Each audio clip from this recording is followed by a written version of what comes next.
El doctor Tapia va a hacer su clase el día viernes, que le corresponde. El día de hoy vamos a tratar este tema, que son patologías anorrectales no tumorales, o sea, no neoplásicas. Estas patologías, para empezar, tienen una historia dentro de la medicina muy antigua, desde la época de Hipócrates. Hipócrates ya diagnosticaba, por ejemplo, las hemorroides, incluso las trataba, cauterizándolas. Como ven ustedes ahí, antes de Hipócrates, inclusive los egipcios también ya se encargaban de diagnosticar y tratar de alguna manera, no empíricamente. Luego de la venida de Hipócrates, que dio un vuelco bastante grande a la medicina de ese tiempo, vinieron una serie de cirujanos como Celsius, Galeno, etc., quienes establecieron ya más que nada que las hemorroides, que eran las patologías más frecuentes, tengan un tratamiento menos cruento, digamos, que lo que ya se venía haciendo. Lo que se venía haciendo era cauterizar, o sea, quemar, ¿no?, el paquete hemorroidal. Pero ya con Celsius y Galeno se encargaron de hacer la ligadura del paquete hemorroidal, cosa que cambió un poco, afinó, digamos, el tratamiento. En la Edad Media, los franceses, sobre todo, fueron los que continuaron hasta el año 1500, en el cual la cirugía tiene un estancamiento. ¿Por qué? Porque a nivel mundial, en ese entonces, las culturas no creían en la medicina y no creían en los hechiceros, ¿no? Entonces, los cirujanos fueron reemplazados por los peluqueros, los que cortaban el pelo. Entonces eso produjo pues un retraso, ¿no?, en la investigación científica que habían hecho los antiguos pioneros cirujanos de la medicina. Entonces, hasta el año 1850 no se sabe nada, no se tiene ninguna bibliografía al respecto. Ya en la época del Renacimiento se retoma nuevamente la investigación sobre estas patologías anorrectales, y aquí juega un papel importante Cooper, Petit, quienes ya le dan a la patología anorrectal un conocimiento más anatómico de la lesión. Entonces, ya en el siglo XX, fíjense, Milligan, Morgan y Ferguson realizan ya la técnica operatoria, que hasta la actualidad persiste. La técnica de Milligan y Morgan todavía se realiza. Y Ferguson ya quedó un poco en desuso, ya vamos a ver por qué, ¿no? Ya con la venida de la tecnología moderna se ha perfeccionado la terapéutica, el tratamiento de esta patología tan frecuente como son las hemorroides. En conclusión, las patologías anorrectales las vamos a dividir en 5 grandes grupos. A la cabeza, más frecuente, las patologías vasculares, ahí están las hemorroides, los procesos inflamatorios e infecciosos, ahí vamos a tener a los abscesos, las fístulas, uno es consecuencia de la otra. Luego tenemos las ulceraciones, las heridas, digamos, ¿no?, dentro del recto, que son las llamadas fisuras, ¿no?, que también son patologías con cierta frecuencia. Las tumoraciones benignas, y estamos hablando acá el caso de las ectopías, o sea, los prolapsos, ¿no?, las prosidencias, que también es una patología propia de la zona. Y finalmente, desde hace aproximadamente 20 años, esta patología traumática viene teniendo cierta incidencia, ¿no? Y eso es peligroso porque ustedes comprenderán que cuando se habla de relaciones sexuales, muchas veces pues hay aberraciones, ¿no? De tal manera que los cirujanos hemos encontrado muchas veces cuerpos extraños dentro del recto, ¿no? Entonces eso origina un trauma dentro de la víscera rectal. Y vamos a ver ya después cómo esta lesión traumática se maneja. Dentro de todas las patologías mencionadas, las 4 más frecuentes son la hemorroide, la fisura, el absceso y la fístula. Entre esas 4 son más del 80% de frecuencia, de incidencia que tenemos a nivel rectal. También es importante mencionar que algunas de estas patologías, no todas, son sangrantes. Por lo tanto, entran también en lo que constituye las hemorragias digestivas bajas. Aunque el sangrado, claro, es activo, pero no es concluyente, no es importante, pero sí están consideradas, como ven ustedes ahí, como el 10% de las patologías sangrantes a este nivel. Entonces, de acuerdo a la historia que acabamos de mencionar, es importante la anatomía. Y no solamente en esta patología, sino en toda la patología quirúrgica. Porque sabemos perfectamente que el cirujano que no conoce la anatomía está perdido. Eso está bien claro. Entonces por eso les hago un recordaris, ¿no?, de la porción final distal del tubo digestivo, que es el recto, tanto en varones como en mujeres, para que ustedes pues refresquen sus conocimientos en relación a esta estructura. Ahí lo tienen.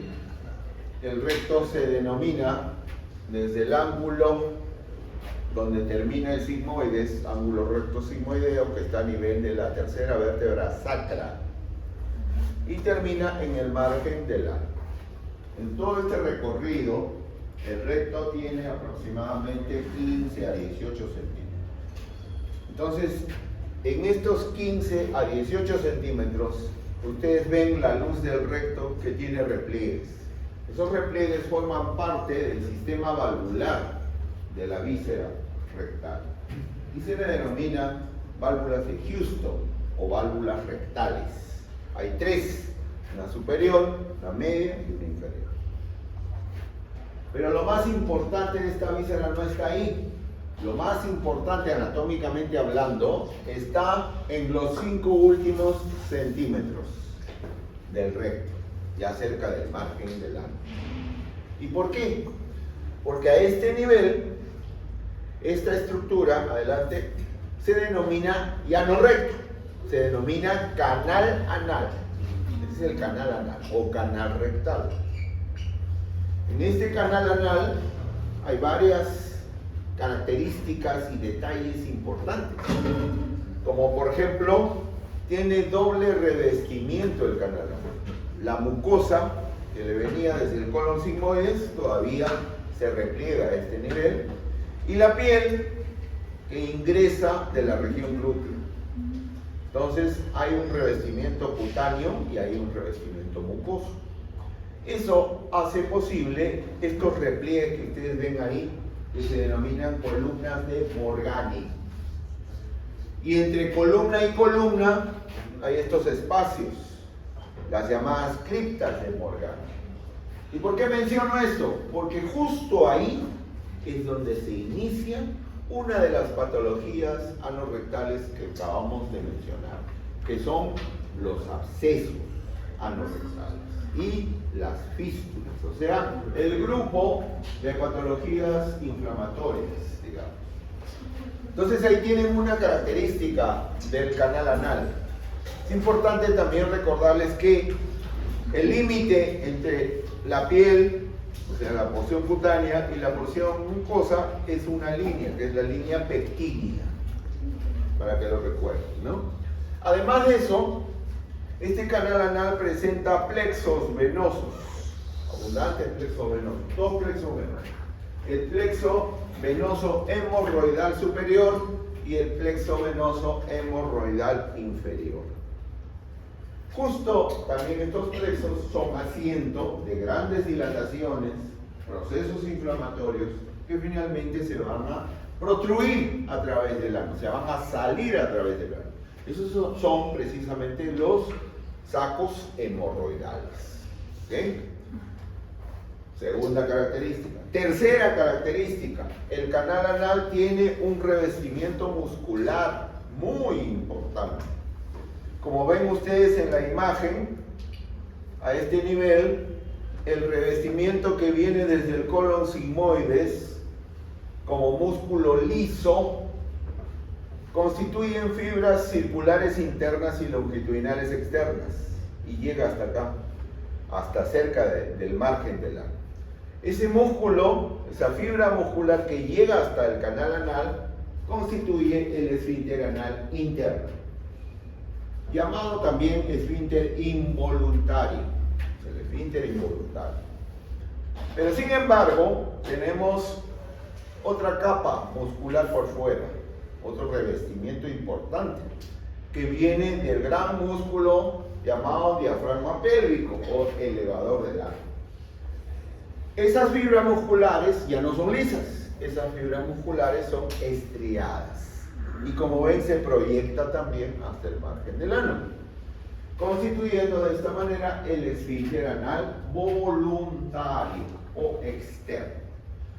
Entonces fíjense pues cuántas características anatómicas que nos pueden a nosotros ayudar, no solamente al diagnóstico de las patologías que vamos a tratar, sino también al tratamiento, a la terapéutica de esta patología. Ahí ven ustedes también esta imagen, este es de Netter, pues ustedes ya lo conocen, ¿no? Fíjense, es un corte sagital donde hacia el pubis se ve la vejiga, en el varón, claro, y hacia atrás tenemos el recto. Recuerden ustedes que ambas vísceras tienen un revestimiento peritoneal. El peritoneo del abdomen desciende hasta la pelvis y reviste parcialmente las vísceras pélvicas o pelvianas. ¿Ok? Ese es otro dato importante. ¿Por qué? Porque si hay una lesión alta en el recto, puede comprometer el peritoneo y por ende dar reacción peritoneal a la palpación. ¿Se dan cuenta? Entonces eso es otro dato anatómico también a tomar en cuenta. Igualmente pasa con las damas, en las cuales obviamente entre el recto y la vejiga se interpone el útero. Igual también el útero a nivel del fondo uterino también es revestido por peritoneo. Ahí tienen otro corte del recto donde está señalándose en la parte más distal todas las características anteriormente mencionadas. Igualmente ahí también se puede apreciar los esfínteres, ¿no? El esfínter anal interno y el esfínter anal externo. El interno, repito, es involuntario y el externo es voluntario. Lo mismo. Irrigación. Esta víscera es ricamente vascularizada. La irrigación corre, como ya recuerdan ustedes, por las famosas arterias hemorroidales o rectales. La superior, que nace de la mesentérica inferior, hasta la mesentérica, rama de la aorta. Luego tenemos la hemorroidal media, que nace de la arteria hipogástrica o ilíaca interna. Y finalmente, la hemorroidal inferior. Esta hemorroidal inferior es la que irriga exclusivamente el canal anal y nace de la pudenda, de la arteria pudenda interna. ¿Ok? Entonces ahí tienen tres arterias bilaterales a ambos lados que irrigan esta porción distal del tubo digestivo. Además de eso, hay otra arteria larga que nace en la aorta, que es la sacra media, y que corre por la parte posterior, o sea, la cara posterior del recto. Es la que irriga precisamente y a exclusividad la cara posterior del recto. Esa se pega, como su nombre indica, al hueso sacro. Por ahí corre. Esto en cuanto a la irrigación arterial. También tenemos drenaje venoso. Igual, también hay venas hemorroidales superiores, venas hemorroidales medias y venas hemorroidales inferiores. Las medias y las inferiores van a drenar, van a desembocar hacia el torrente de la mesentérica. En cambio, la superior va directo hacia el sistema superior. Entonces, las venas hemorroidales inferiores son las que forman los plexos venosos. El plexo hemorroidal externo y el plexo hemorroidal interno, donde se van a producir los paquetes hemorroidales, conocido también como enfermedad hemorroidal. Entonces ahí tienen ustedes el conocimiento de que estas venas que finalmente van a producir las hemorroides son dilataciones venosas que protruyen a través del margen del ano y que pueden sangrar y que forman plexos. Pero estos plexos no solamente están conformados por venas, sino también están conformados por fibras musculares. También están conformados por arteriolas, como ven. Entonces es un ovillo, un glomérulo, digamos así, que bien viene a formar a nivel del margen del ano y que puede causar sintomatología. Por eso es que se denomina a la patología hemorroidal como enfermedad hemorroidal. Esa enfermedad hemorroidal se caracteriza por lo que acabo de mencionar: la dilatación, la inflamación, la congestión y, por supuesto, claro, además de eso, también el sangrado. ¿Okay? Entonces, a todo este conjunto de síntomas y signos se denomina enfermedad hemorroidal. Es una patología sumamente frecuente en la población, no solamente a nivel nacional, sino también, fíjense, en los Estados Unidos ya cerca del 5% de la población sufre de hemorroides. Puede pasar a cualquier edad. Y uno de los factores importantes para sospechar del diagnóstico de hemorroides es primero la edad. Cuanto mayor edad, más posible que tenga hemorroides. En hombres es más frecuente que en mujeres.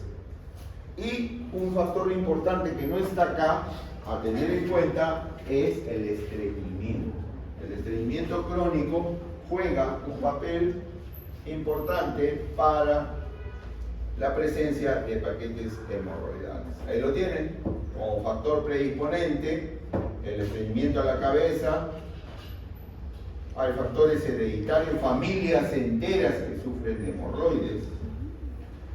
Y pongo ahí la posición erecta, ¿por qué? Porque hay gente también que trabaja pues parado todo el día. Entonces, muchas veces el suelo pélvico no es lo suficientemente capaz de sostener las vísceras, por lo tanto empiezan a descender. Entonces ahí, si hay prolapso rectal, hay también hemorroides. Las diarreas crónicas también, en el caso de pacientes con VIH, se ven muy frecuentemente asociados a patología hemorroidal. Y el incremento finalmente de la presión intraabdominal constituye un factor que va a predisponer a la patología hemorroidal. En conclusión, las hemorroides las vamos a clasificar en dos grandes grupos: las hemorroides internas y las hemorroides externas. Estas hemorroides internas, como su nombre indica, se originan en el plexo venoso hemorroidal profundo o interno. Son suprapectíneas, o sea, están por encima de la línea pectínea, y como por encima de la línea pectínea hay mucosa, entonces son submucosos. Se originan en el plexo venoso submucoso. Y el drenaje es directamente hacia la vena porta. En cambio, las externas, que son las más frecuentes, ojo, las más frecuentes son subcutáneas, son muy dolorosas. Estas son las que más sintomatología conlleva a los pacientes. ¿Okay? y son infrapectíneas, claro. Ahí tienen los dos tipos de hemorroides, internas y externas. Si nosotros hacemos un croquis del ano, podemos presentar que la mayor frecuencia de protrusión de los paquetes hemorroidales es en el lado derecho, el anterior y el posterior. Esos son los más frecuentes. Ahí tenemos que buscar cuando se hace la inspección y el examen del recto. En cambio, el lado izquierdo es solamente la zona lateral, pero más frecuentes se dan hacia el lado derecho. Como toda patología, hay que hacer una buena historia clínica, sobre todo en relación a los factores predisponentes. Si el paciente o la paciente es estreñida, si hay algún factor que pueda también hacer posible la protrusión de paquetes hemorroidales, como por ejemplo el incremento de la presión intraabdominal, es otro. Entonces, en la historia clínica hay que registrar todas estas características. El examen clínico también es fundamental, ya que se hace ectoscópicamente y se puede evidenciar la presencia de paquetes hemorroidales cuando el paciente puja. Al paciente se le pide que puje, entonces protruyen los paquetes hemorroidales. Es diagnóstico hecho.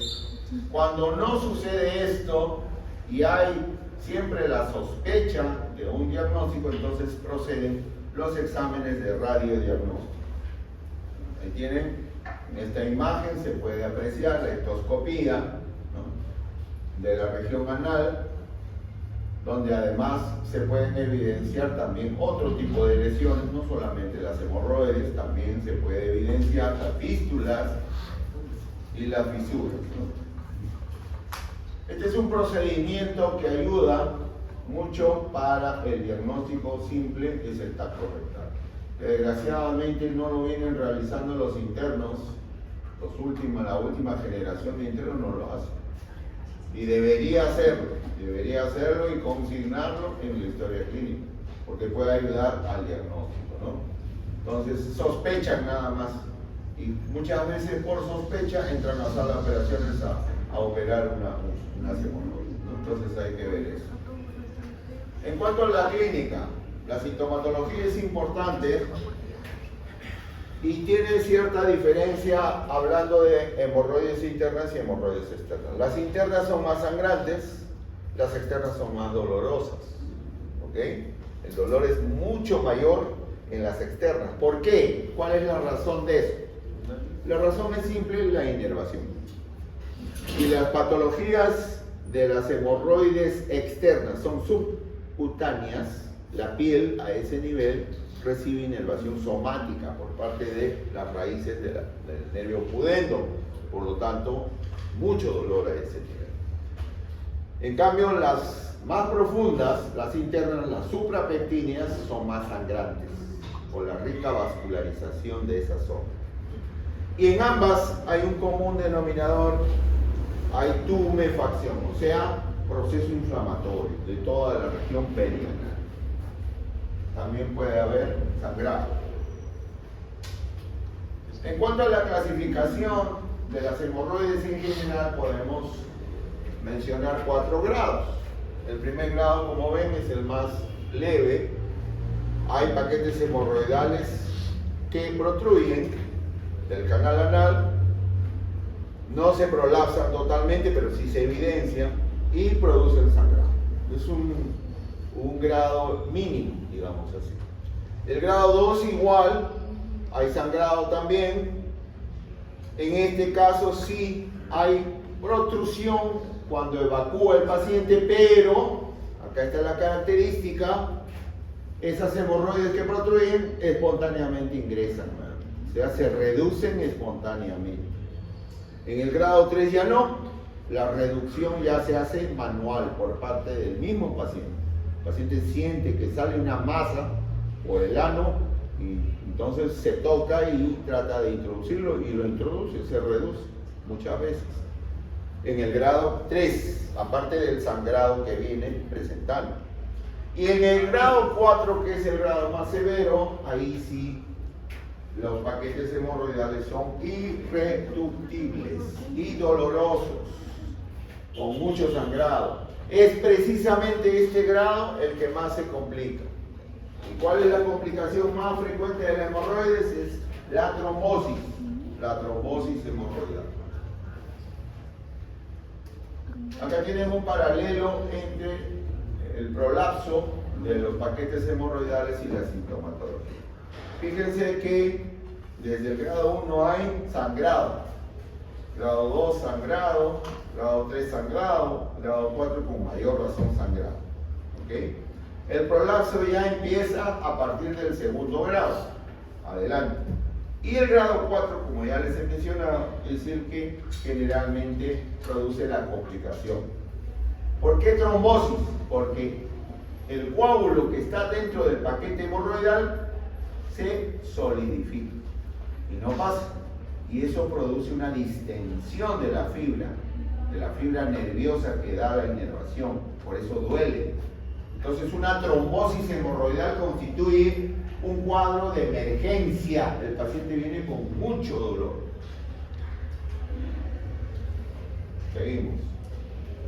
En cuanto a la terapéutica, inicialmente, si no constituye una emergencia, o sea, si no hay trombosis hemorroidal, se le da un tratamiento conservador. Acá tienen dieta, por ejemplo, el grado 1, el grado 2, ¿no? Mucha fibra para evitar el estreñimiento, higiene local, lavados de asiento, mucho lo utilizan, con diferentes productos locales como cremas, ¿no? Que tienen corticoides. Se utiliza bastante eso en los primeros grados. ¿Okay? Acá tienen ustedes cómo se trombosa. Miren, el grado 4, poco a poco, durante las horas, se va produciendo un cambio. Inicialmente cambia el color, ¿no? De rojo rutilante a violáceo. Y acá es importante esto: hay una gran hipertonía del esfínter interno, sobre todo el involuntario. De tal manera que si ustedes quieren hacer el tacto rectal, duele y no permite el paciente, porque le duele demasiado. Eso es cuando hay trombosis. Es una zona muy sensible. Entonces ahí, ¿qué hay que hacer? Cirugía. Emergencia, claro. ¿Y cuál es la cirugía? La trombectomía. No es la hemorroidectomía, por si acaso. Ahí tienen unas hemorroides trombosadas. Ya si esto tiene días, tal vez, de ya protruidas y trombosadas, los paquetes hemorroidales pueden producir un cuadro infeccioso de la zona, lo que se llama proctitis. Fiebre, dolor, al paciente lo postra en cama, entonces ya eso constituiría otro cuadro diferente, más sistemático, más sistémico. Ahí tienen ustedes muchas veces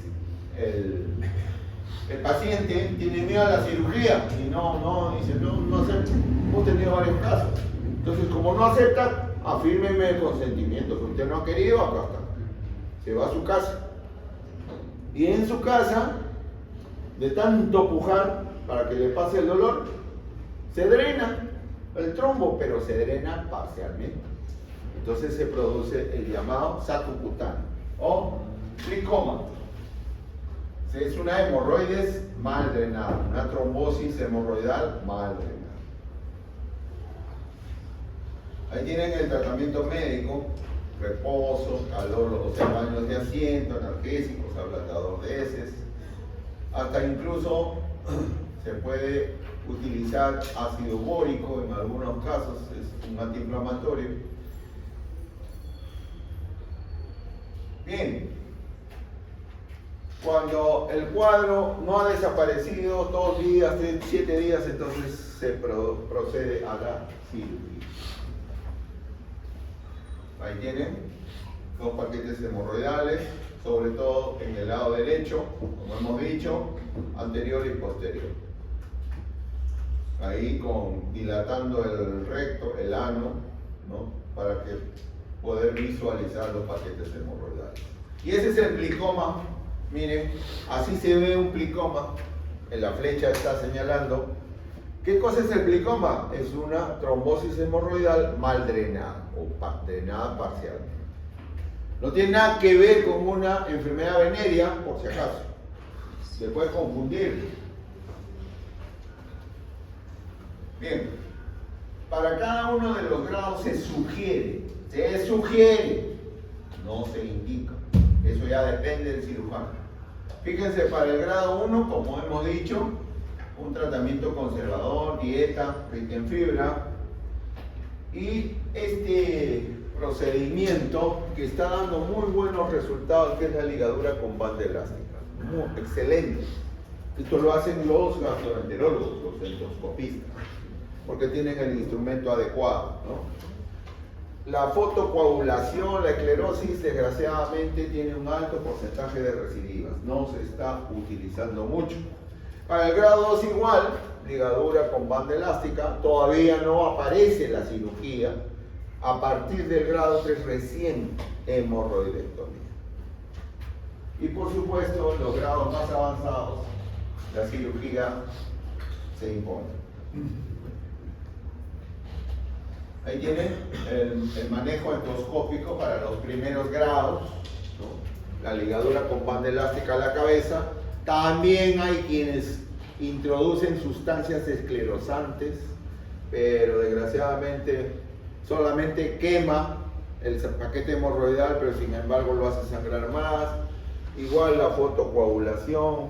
En los mejores centros el láser sí puede ser una buena alternativa, pero desgraciadamente no hay estudios actualmente de eficiencia del rayo láser en el tratamiento de los paquetes hemorroidales. Dióxido de carbono quema, también es otra sustancia que quema la zona. O sea, a la antigua, ¿no? Hay que cautelizar, como Hipócrates, hay que cautelizar esto ya. Y estos son las terapias. Lo que quiero presentarles, miren, es esto, la ligadura con banda elástica. Esto sí es efectivo. Pero siempre y cuando la hemorroides no esté complicada. Grado 1, grado 2. Ahí tienen ustedes el instrumento, la pistola que utiliza el endoscopista. Aquí fíjense, está dilatando el ano. En la imagen que viene, la G está protruyendo y va a introducir el instrumento y disparar una ligadura en la base del paquete hemorroidal. ¿Cuál es el objetivo de esto? De privarlo de irrigación. Como ven, así queda.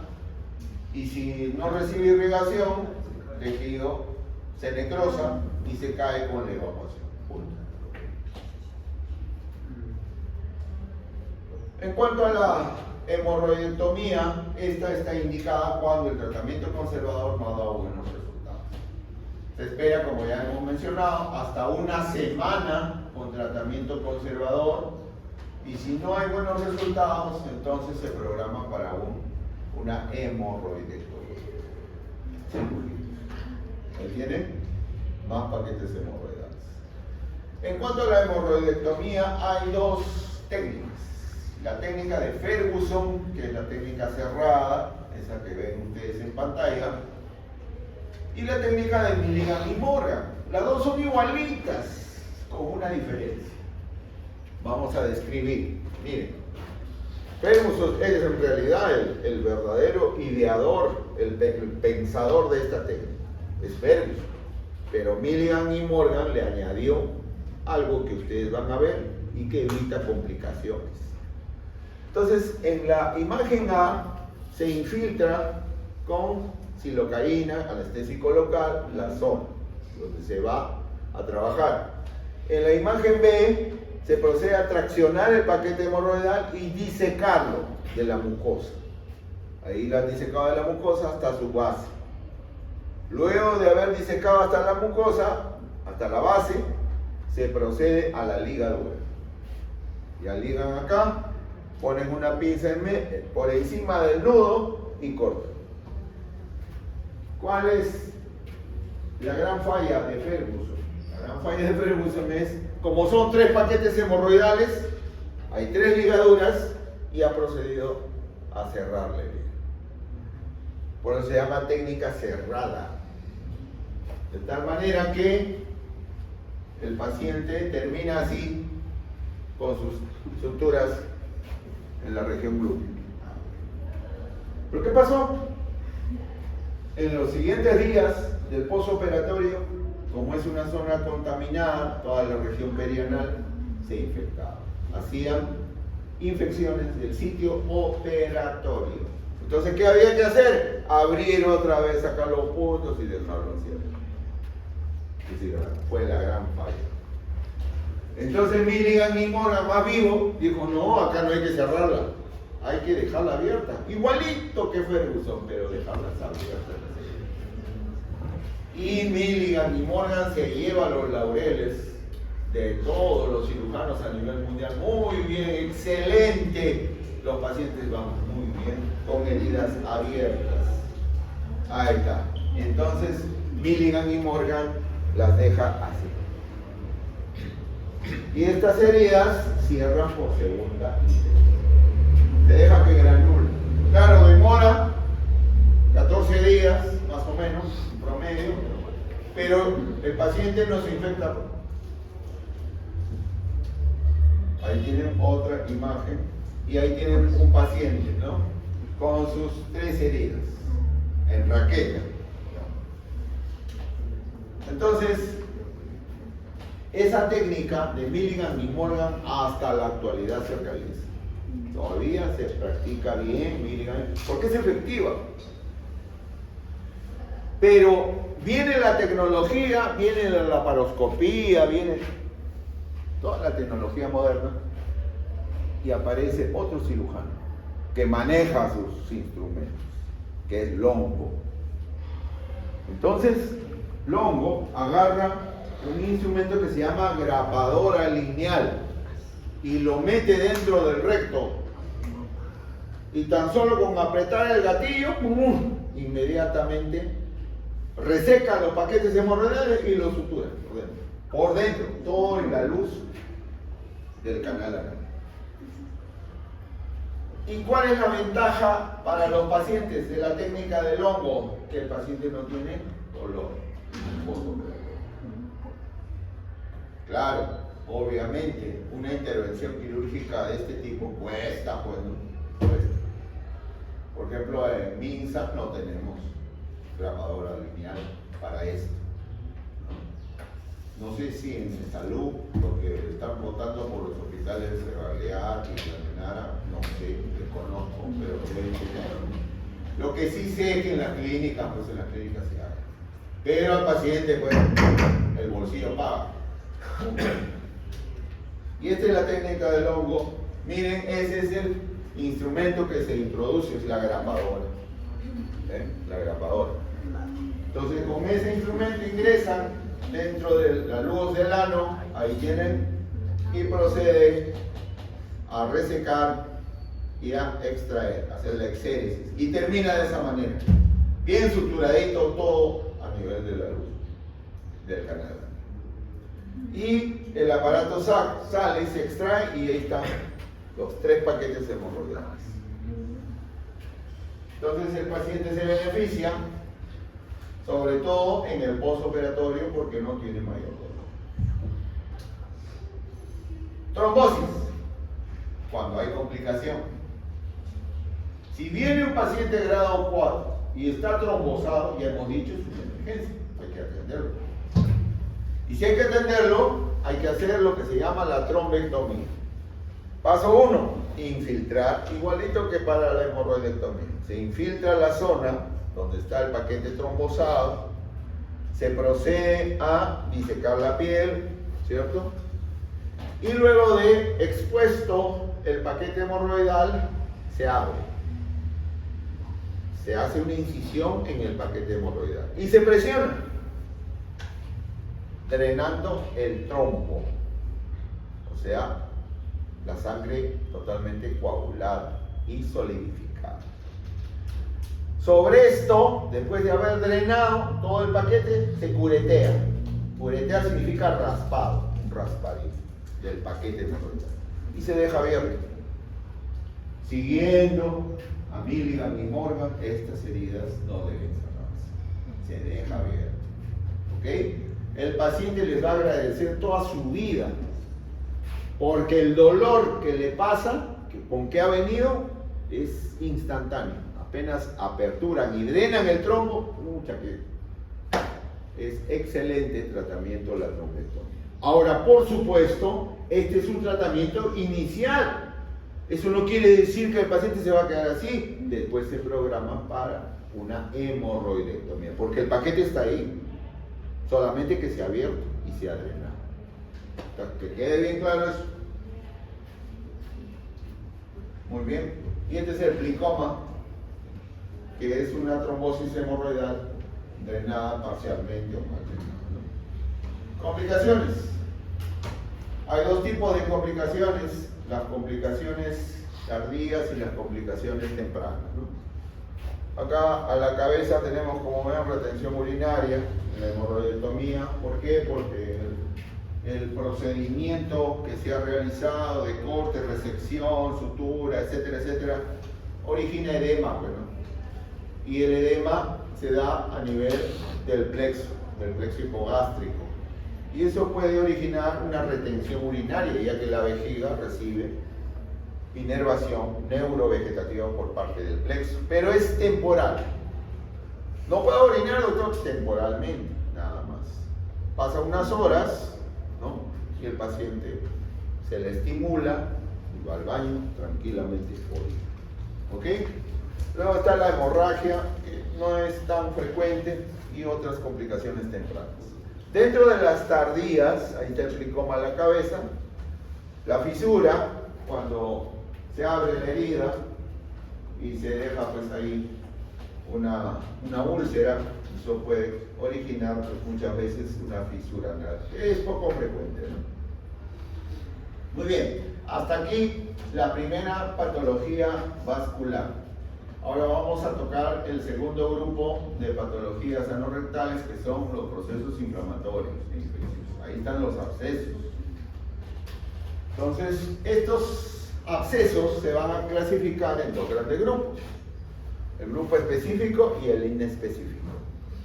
¿Cuál es más frecuente? El inespecífico, llamado también criptoglandular.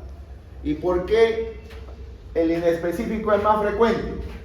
Porque en estos pacientes, así como los pacientes con hemorroides, el factor predisponente más importante es el estreñimiento. Todos son estreñidos, los que tienen hemorroides, los que tienen abscesos, los que tienen fístulas, etc. Todos son estreñidos. Entonces, ¿qué pasa cuando uno no evacúa 5 días, 6 días? Hay gente así. No evacúa una semana. Y cuando va a evacuar, lo hace con fuerza. Y la fuerza hace que el bolo fecal pase por el canal anal raspando, traumatizando. ¿Qué cosa traumatiza? Las criptas glandulares, que acabo de mencionarles en la parte anatómica. Y al raspar, lacerar la mucosa, se infecta y comienza un absceso. Por eso se llama criptoglandular y es el más frecuente. Pero también hay abscesos que tienen enfermedades de fondo, son los específicos. Aquí están los pacientes tuberculosos, los inmunosuprimidos. Acá yo agregaría uno más, los diabéticos. ¿Okay? Bien, seguimos. Tipos de absceso. Hay varios tipos de absceso. Ahí los tienen. El más frecuente es el absceso perianal, hasta cerca del 50%, son los más frecuentes. Le sigue el interesfintérico, o sea, el que se ubica entre los dos esfínteres, voluntario e involuntario. Le sigue el isquiorectal, ese es el más peligroso. Y finalmente el más raro, el supraelevador. Entonces, 4 tipos de absceso. Ahí tienen los 4. Perianal, acá, más frecuente, interesfintérico, isquiorrectal, supraelevador. El isquiorrectal les dije que era el más peligroso, y ahí está la razón. Si ustedes recuerdan anatomía, a nivel de la región perianal tenemos una fosa, que es la fosa isquiorrectal. Esa fosa isquiorrectal, está al costado del ano, tiene una capacidad bien grande. Acá puede entrar 1 litro de líquido. Y muchas veces ese líquido, que cuando se trata de absceso es pus, atraviesa el rafe anal, y se diseca la otra fosa isquiorrectal, produciendo esto que se llama absceso en herradura. Por lo tanto, un paciente con absceso en herradura puede albergar 2 litros de pus adentro y puede originar complicaciones sistémicas, sepsis o shock séptico, en el peor de los casos. Por eso les digo que es el más peligroso. Digamos. Los abscesos generalmente son frecuentes en personas jóvenes, entre 20, la segunda y cuarta década. Fíjense, también es más frecuente en varones, pero no tanto, 3-1. Y los factores predisponentes que acabo de mencionar, ¿no? Clínica. ¿Por qué se caracteriza un absceso? El síntoma cardinal del absceso no es la fiebre, no es la alza térmica, es el dolor. El dolor es un dolor pulsátil. El paciente no aguanta defecar, no aguanta evacuar, porque duele como las propias rosas. Entonces, no quiere defecar, por lo tanto se estriñe más, peor. Es un dolor pulsátil, no se olviden de eso. Puede ir acompañado de alza térmica, fiebre, escalofríos, retención urinaria inclusive. ¿Ya? Entonces, pero lo más importante es la ectoscopía. Cuando ustedes examinan el ano, van a ver que hay una masa turgente, flogótica, renitente, que contiene pues secreción purulenta, líquida. Entonces, hecho ese diagnóstico, inmediatamente viene el tratamiento. ¿Cuál es la complicación más frecuente si no se drena bien un absceso? La fístula. La fístula. Ahí tienen un absceso perianal, miren cómo tienen que verlo. Si ustedes ven eso, presionan con el dedo y deja huella. Eso se llama renitencia. Es flogótico, doloroso. Seguimos. Se han hecho varios estudios de las secreciones purulentas de abscesos anales y se ha visto que hay múltiples gérmenes, gran positivo, gran negativo, pero uno de los más frecuentes es el anaerobio, el Bacteroides fragilis. Muchas veces ayuda también el tacto rectal cuando no es perianal. Si el absceso no se ve, como han visto en la imagen anterior, entonces puede ser isquiorrectal, puede ser interesfintérico o puede ser suprelevador. Entonces hay que hacer el tacto para llegar al diagnóstico. Ahí tienen ustedes ya el tratamiento. El tratamiento de un absceso es drenaje. ¿Qué hay de drenaje? Hacen una incisión en el absceso y sale la pus, salta la pus, inmediatamente. Ese es el drenaje. Pero ahí no queda todo, no solamente se drena, sino se mete una pinza para romper las trabéculas de la cavidad abscedal. Porque esa cavidad está tabicada, está tabicada, está trabeculada. Si ustedes no hacen esto, meter una pinza y romper las trabéculas, el paciente recidiva, regresa otra vez, a pesar de que le ponen su DRE. Doctor, otra vez estoy con mi problema. Entonces, tienen que debridar, eso se llama debridamiento del absceso.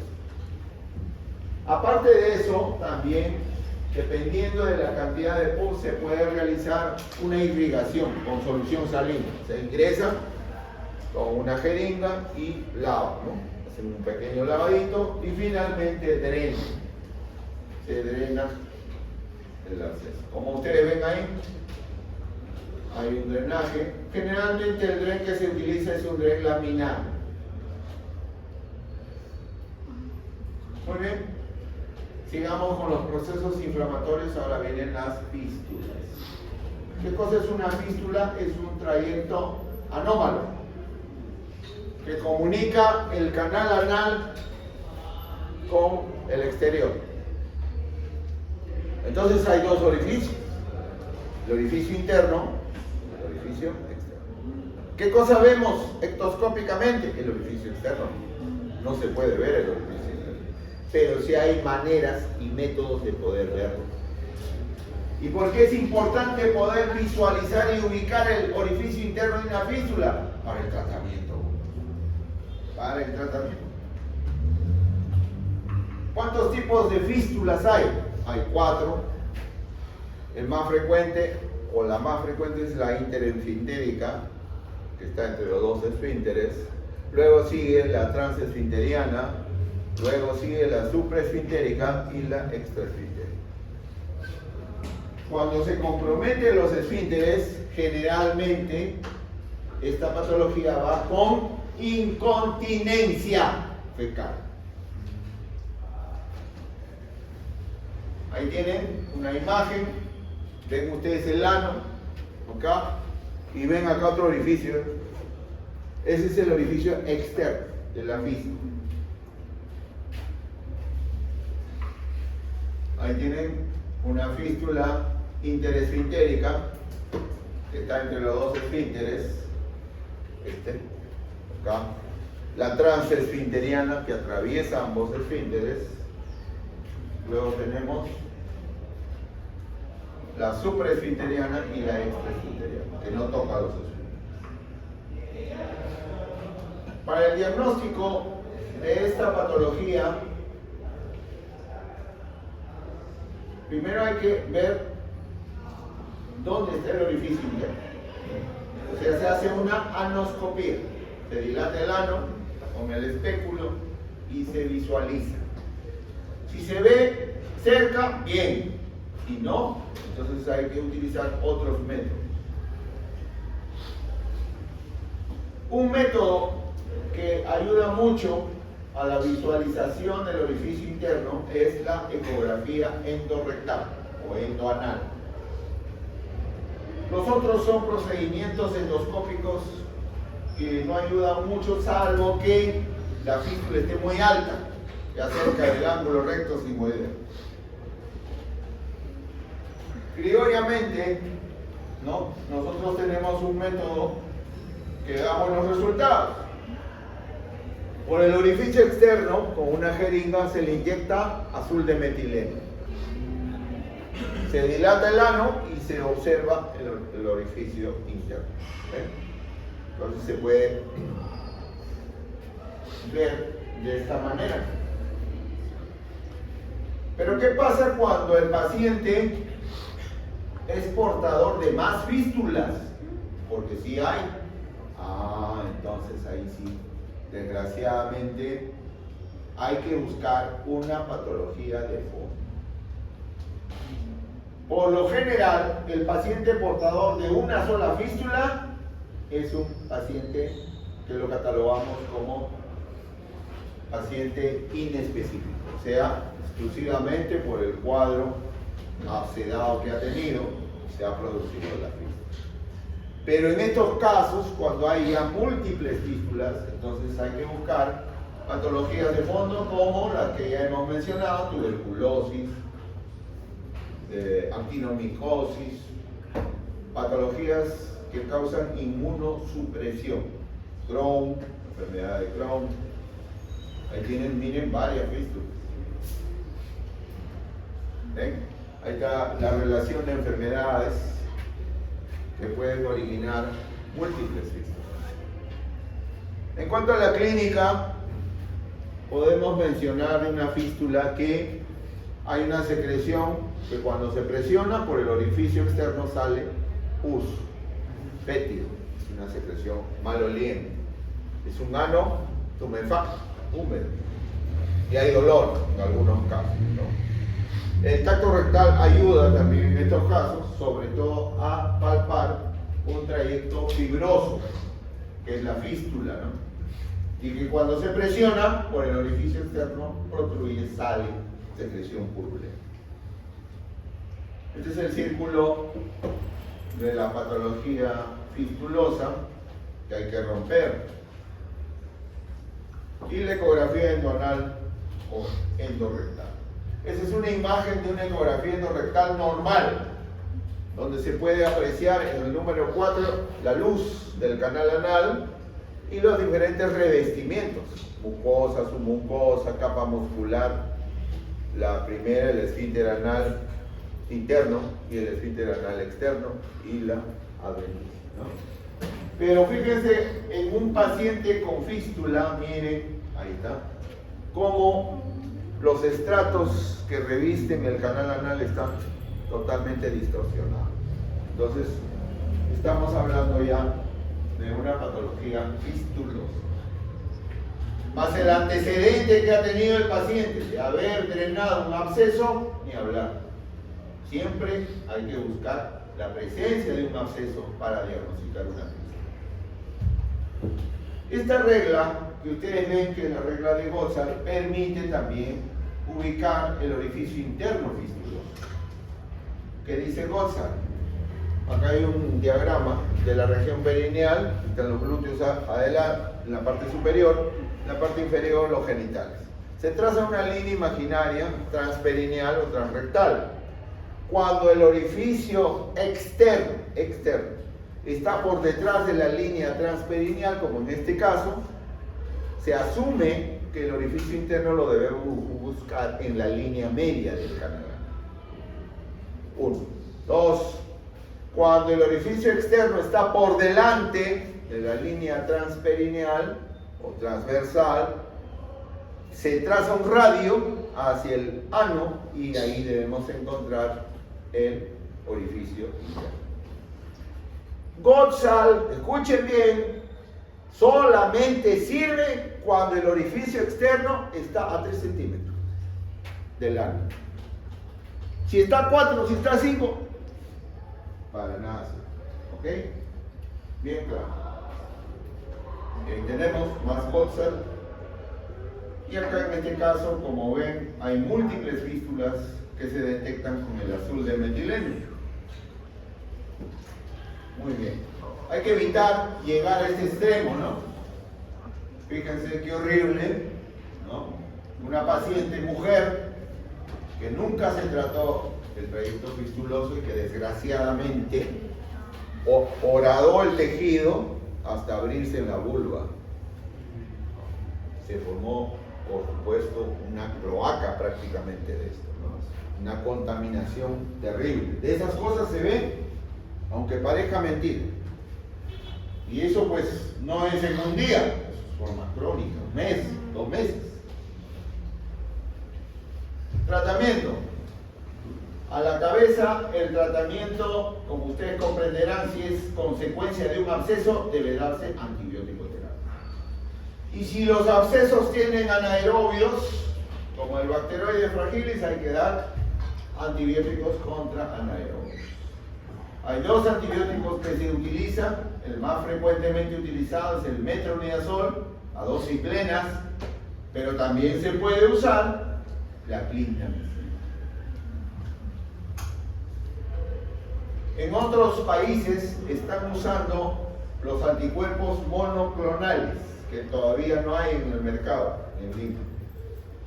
Esperamos que el siguiente año nos lleguen para empezar con el tratamiento de estos pacientes, sobre todo los pacientes que tienen enfermedades de fondo. Cuando se va a tratar una fístula quirúrgicamente hay varios objetivos, entre ellos evitar la incontinencia, preservar la continencia, 1. 2. Evitar que vuelva otra vez, que recidive el trayecto fistuloso, y finalmente que rápidamente se restablezca a su trabajo, el paciente o la paciente. Para el tratamiento quirúrgico hay dos tipos, la fistulotomía y la fistulectomía. Ahí tienen. ¿Qué significa fistulotomía? Aperturar el trayecto fistuloso, curetearlo y dejarlo que cierre por segunda intención. Fistulectomía, si bien es cierto, es un tratamiento más cruento porque saca en bloque todo el trayecto fistuloso conjuntamente con tejido sano, pero sale la fístula. Y esta técnica que está en tercer lugar, que es la técnica del cetón, que es una técnica novedosa que está dando muy buenos resultados, pero en casos de fístula única. Si hay múltiples fístulas, no aplicar cetón. Cuando hay múltiples fístulas, los dos últimos, los colgajos y la técnica del club. Avanzamos. Ahí tienen lo que es fistulotomía y fistulectomía. Esa es la diferencia. Esta es una fistulotomía, miren. Han canulado el trayecto fistuloso, lo abren, lo aperturan, lo curetean, ya está abierto acá. Lo curetean y le hacen una orla, le ponen un surié en todo el borde para evitar que se cierre rápidamente. Y de esa manera se espera a que cierre la herida. Ahora, esta es la fistulotomía. Así quedan las heridas abiertas.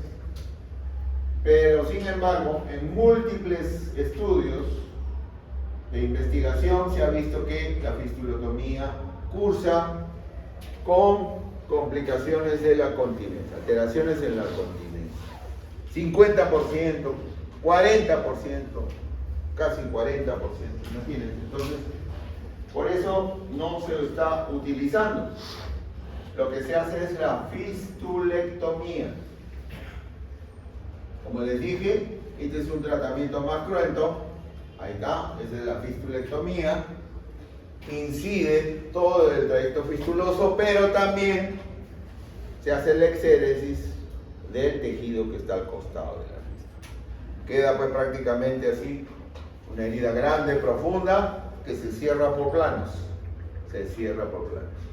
El último plano, o sea, la parte de piel y celular subcutáneo, se deja abierto. Cierre por segunda intención. Y este es el cetón o sedal, ¿no? ¿En qué consiste eso? Cuando hay una sola fístula, miren, con una hebra de nylon, generalmente es lo que hay acá en el mercado, se introduce por el orificio externo y se saca por el orificio interno. La hebra de nylon sale por el ano y acá quedan las dos hebras de nylon. ¿Qué hacen con las dos? Se hace un nudo cirujano. Ajustan y el paciente se va hacia su casa con su nylon atrás. Después dan el control, días después viene y el nylon se aflojó. Hay que volver a ajustarlo más. Y así por 5 veces, 6 veces. Al final el paciente trae su nylon. Doctor, se salió. ¿Qué se ha hecho? Se ha hecho una resección progresiva de todo el trayecto fistuloso, evitando sobre todo la incontinencia, o sea, la lesión del esfínter voluntario. Por eso es que da buenos resultados con fístula única. Ahí tienen imágenes del cetón. Y estos son los colgajos ya cuando hay múltiples fístulas, ¿no? El colgajo ya, bueno, esos son resecciones cruentas, pues, ¿no?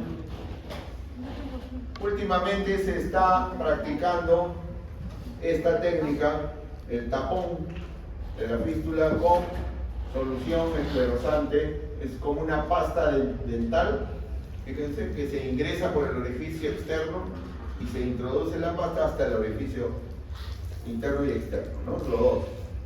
Entonces, esta sustancia lo cierra, como un tris, así, igualito. Lo ocluye. Pero todavía no tenemos estudios de investigación, no sabemos su efectividad. Pero se les menciona.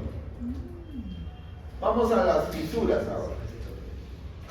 El siguiente grupo de patologías son las heridas. ¿Qué cosa es una fisura? Es una úlcera, es una herida. Que generalmente se presenta en gente joven, ¿ya? Siempre un poquito más varones que mujeres, ¿no? La localización de una fisura es en el canal anal. No hay fisuras arriba, por encima de la válvula de Houston, no. Las fisuras están ubicadas siempre en el canal anal. ¿En qué parte del canal anal? En la cara posterior, en un 95%. O sea, hacia atrás.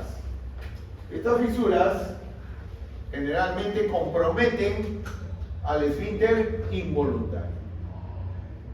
Y si comprometen este esfínter, ¿qué hace el músculo? Se contrae, se endurece. Entonces hay dolor. Una fisura es muy dolorosa. ¿Okay?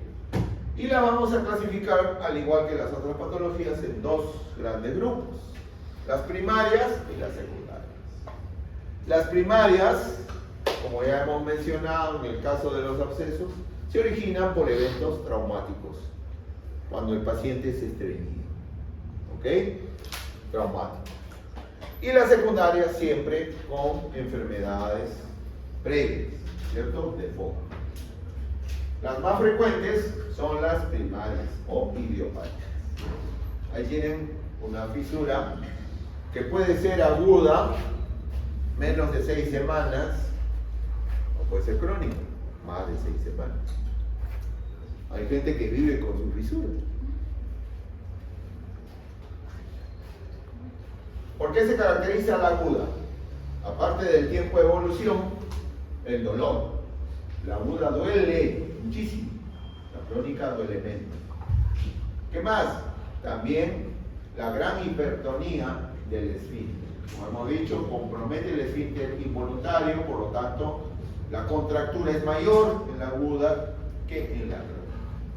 Y luego, a la ectoscopía, podemos ver pues en la aguda que no hay fibrina, que es un signo de proceso crónico. En cambio, acá sí, en la crónica, ya se torna blanquecina, ya cambia de color. ¿Sí? Son características morfológicas de la fisura. Ahí tienen más en la cara posterior. Ahí está la fisura, de cerca, miren, una herida. Es una solución de continuidad.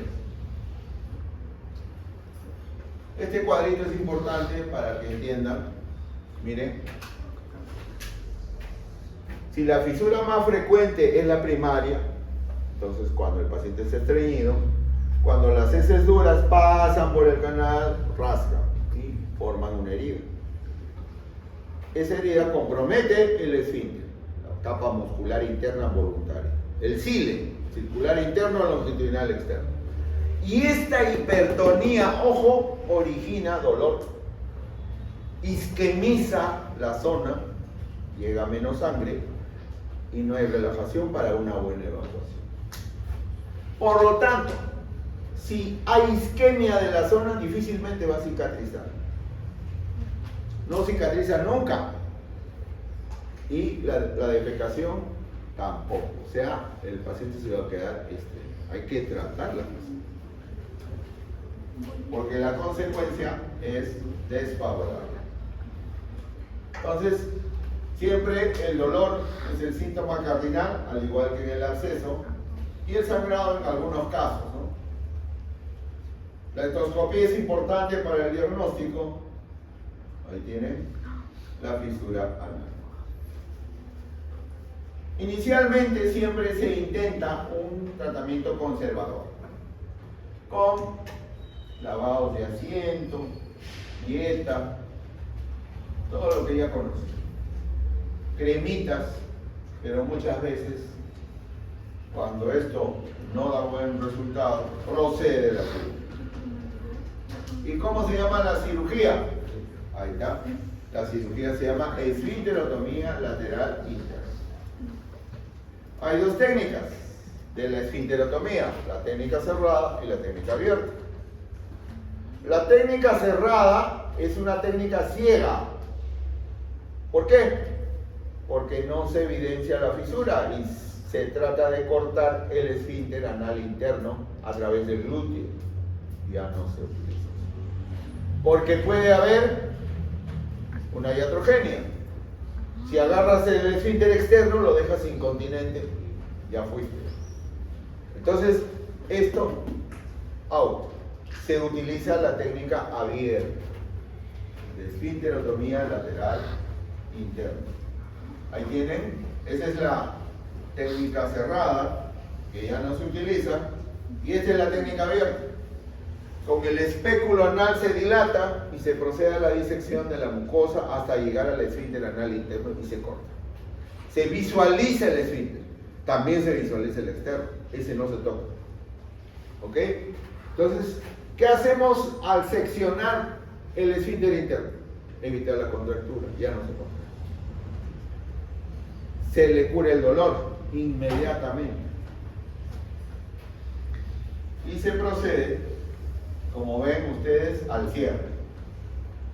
Al cierre y oclusión de la úlcera. Mediante esta técnica de Gabriel, es una técnica de colgajo, para sacar la fisura anal. Muy bien. Vamos ahora a las patologías tumorales benignas, los prolapsos o distopias. Es importante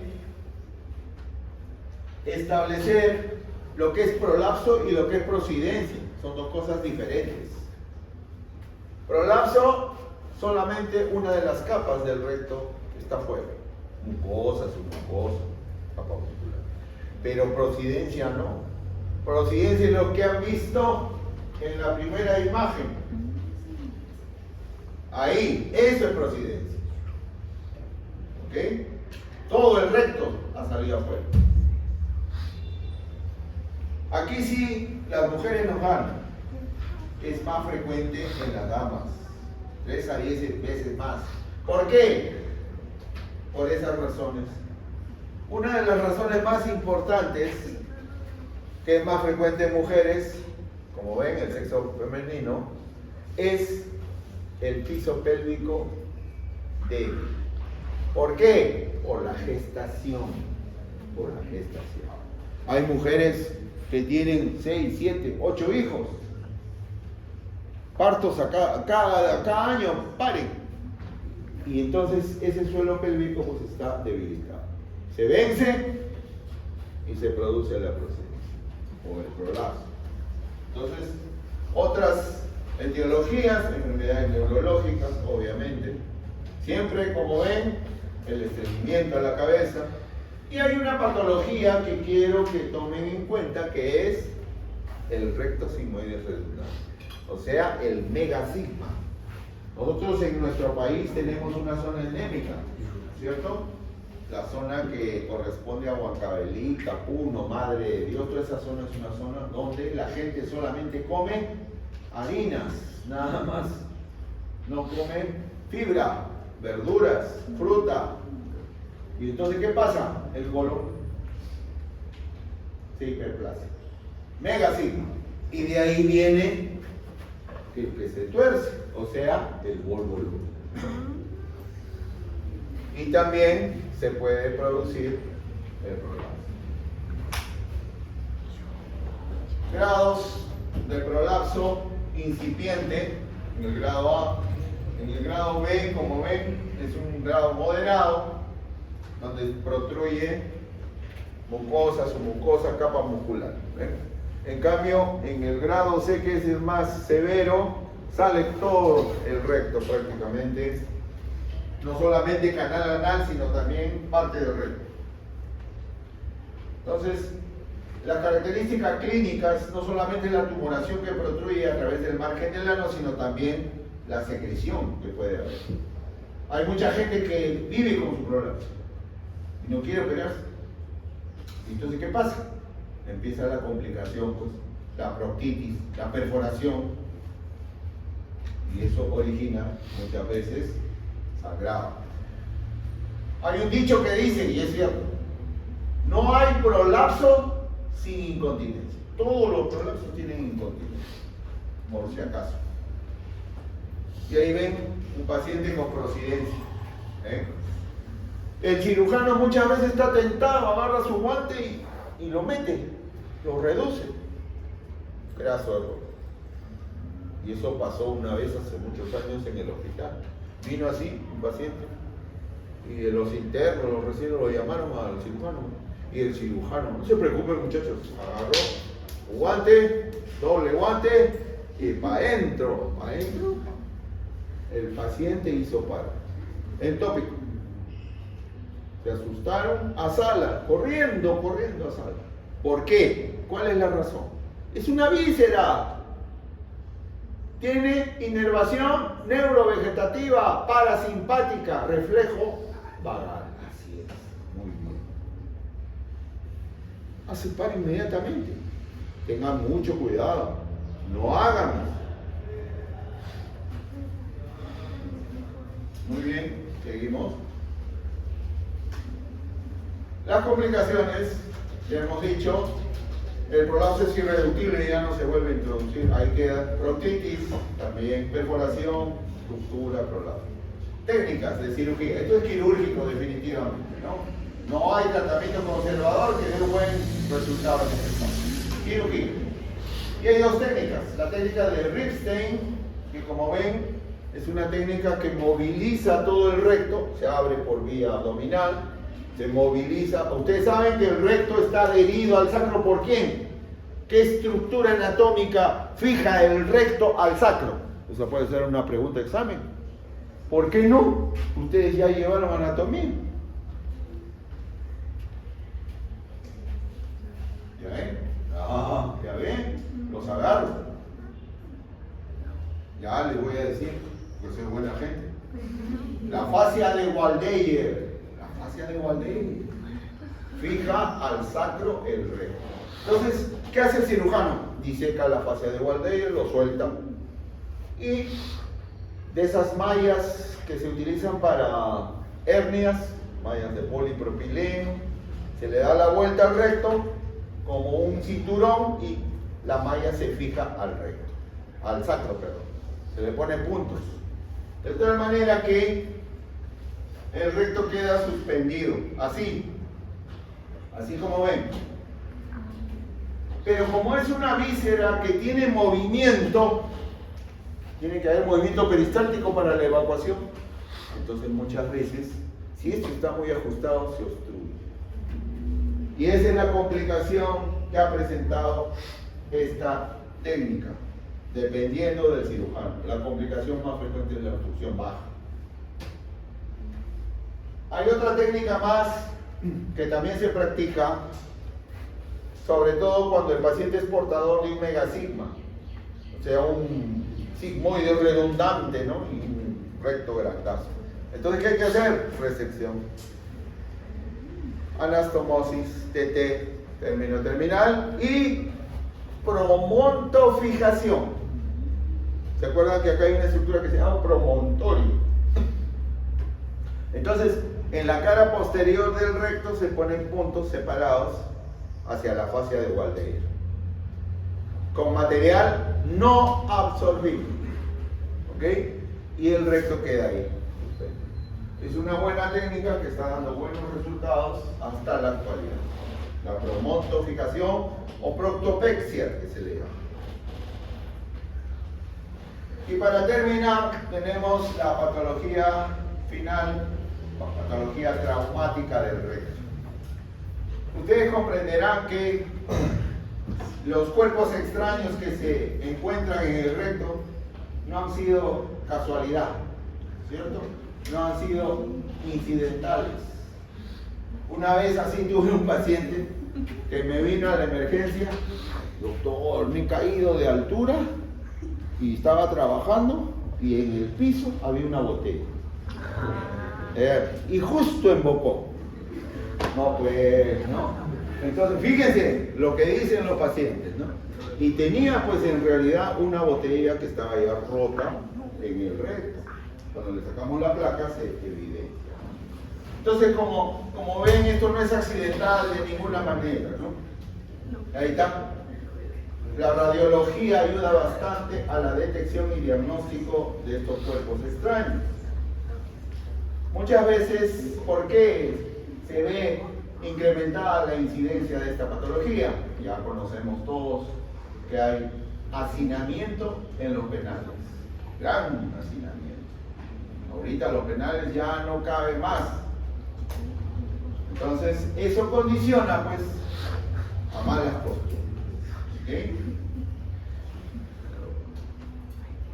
Es importante también considerar, ya que lo dije al inicio, que muchas veces cuando ingresa un cuerpo extraño al recto puede perforar la víscera, y si perfora puede comprometer el peritoneo cuando es muy alto. Acuérdense que el recto recibe revestimiento peritoneal anatómicamente, y si compromete el peritoneo origina peritonitis, reacción peritoneal, Bloomberg positivo, etc. Entonces ya estamos hablando de una lesión alta. Pero muchas veces, cuando no, el abdomen es blando, depresible, pero tiene su cuerpo extraño ahí, no hay reacción peritoneal. Todo está por debajo, a nivel de la pelvis. En estos casos nos ayuda mucho el diagnóstico por imágenes. El laboratorio no ayuda mucho, salvo que el paciente esté sangrando profusamente. Ahí tienen imágenes de cuerpos extraños que muchas veces se encuentran en la placa. Hay que hacer obviamente diagnóstico diferencial con múltiples patologías, ¿no? Bueno, ya, eso es importante. Y cuando el cuerpo extraño está justo cerca del canal anal, miren cómo acá ingresan con una pinza y tratan de sacar. Pero hay que tener cierta destreza. ¿Por qué? Porque si el cuerpo extraño tiene una tapa, está cubierto, o sea, está cerrado, se puede jalar. Pero si es una botella y no tiene tapa, entonces si ustedes jalan, hacen presión negativa, succionan y destrozan peor. Entonces hay que estar seguro de lo que van a hacer. La extracción se puede hacer en tópico, sí, eso sí, no hay problema. Pero si en caso es un cuerpo extraño que ha lesionado la víscera, entonces ahí sí hay que ir a cirugía. Hay un cirujano americano, Flint, que ha clasificado los traumatismos de recto en 3 grados. ¿Ves? El grado 1, cuando hay una lesión única, no hay sepsis, el paciente no hay shock, no hay nada, entonces inmediatamente se procede a la cirugía para cerrar el orificio. El grado 2, ya cuando hay doble perforación, o sea, es transfixiante, o sea, ha habido lesión de la cara anterior y de la cara posterior también. Ahí sí hay definitivamente un desgarro, que por supuesto debe sangrar, ¿no? Y hay contaminación. Entonces ahí sí hay que tomar la precaución quirúrgica de evitar que las heces pasen por ahí. Y el grado 3 es el grado más severo, donde haya desvascularización, hay un segmento que está totalmente isquemizado y hay que realizar la cirugía. En los 3 casos, cirugía se impone. Ahí tienen la sugerencia de Flynn para el grado 1, cierre de la lesión, más, escuchen bien, drenaje y lavado. Es una perforación del recto, lo cual ha contaminado la pelvis. Por eso hay que limpiar, hay que hacer la toalé de la pelvis, ¿ok? Y drenar. En el segundo grado, aparte del cierre de la perforación transfixiante, hay que hacer colostomía. Colostomía desfuncionalizante para evitar que las heces pasen por la zona lesionada y suturada. Más lavado y drenaje. Y en el grado 3 sí, ni hablar, resección intestinal, anastomosis y colostomía. Las 3 cosas, más lavado y drenaje. ¿Entienden? Miren, una de las ostomías más usadas en estos casos es la colostomía en asa. Juan Gensten, ya la conocen, ¿cierto? Bien. Y el drenaje, miren cómo saca el drain en la región presacra. Lavado y drenaje de la región presacra. Este es Wangenstein, colostomía en asa, es la más usada. Pero también, cuando hay desvascularización y se hace resección, se puede hacer Mikulicz. Este es Mikulicz, llamada también cañón de escopeta. La escopeta, ustedes saben, tiene dos cañones, ¿no? Entonces, semeja. Mikulicz. Y en casos extremos, ya cuando ya hay lesión severa, se hace Hartmann. ¿Qué significa Hartmann? Se hace la resección, dos bocas, proximal, distal. La distal se cierra, la proximal se exterioriza. Bueno, ahí queda. Hartmann. Y esta es, por ejemplo, otra imagen, ¿no? Jamás intenten sacar este cuerpo extraño, porque lesiona más. El paciente se puede ir en sus manos, así que hay que tener mucho cuidado. Y siempre que se extrae un cuerpo extraño, siempre hay que hacer un tacto rectal posterior y una endoscopía para evitar que no haya quedado esquirlas del cuerpo extraño, en el caso de vidrio, por ejemplo, ¿no? Muy bien, entonces con esto hemos terminado. ¿Alguna pregunta, por favor?